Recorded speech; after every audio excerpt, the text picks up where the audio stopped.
Hey everyone, Tacoma Dad here. We're going to talk about the snorkel today and see if it's actually keeping water out when it's raining outside. I was driving home from work today and I normally keep the snorkel head facing backwards when it's raining, but today I kept it forward. I was a little bit in a hurry on the way home from work and I just didn't do it. So I want to look inside, check the air filter, see if the tube has any water in it left over. Now I did drive about 30 miles, so possibly could have dried up from heat, but I just want to find out and see what's going on.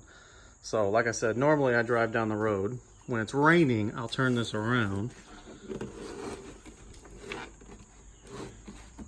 just to keep water out of it, but it does look silly. People give you a lot of goofy looks on it because it doesn't look right at all, but that's just one thing I do. These things are designed to actually drain water out through right here, this little crack.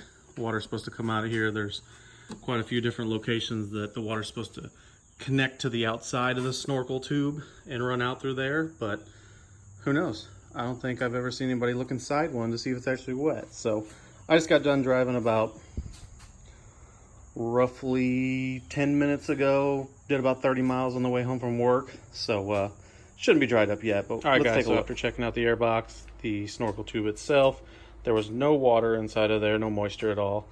And that is very good. And you guys seen the air filter was clean too. So that is a big bonus. So I checked the snorkel tube. I checked the air box. There was no moisture, no water of any kind inside of it. So that's very good.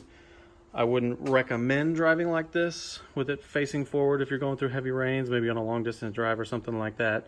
Maybe just turn it around. It's pretty easy to do. Just loosen up that hose clamp up there, spin it around, tighten it up. You'll be good to go. Turn it right back around when it stops raining or something like that. But definitely don't cover it. There is a picture going around where they covered up their snorkel head with a plastic bag. That's a bad idea. You will starve the engine of air, and obviously that's not a good idea. So, hope you guys enjoyed the video. Hopefully it gave you guys some insight on snorkels on your truck. It is a very good upgrade for them. It's pretty simple to do. I did this myself. It took me about probably an hour and a half max.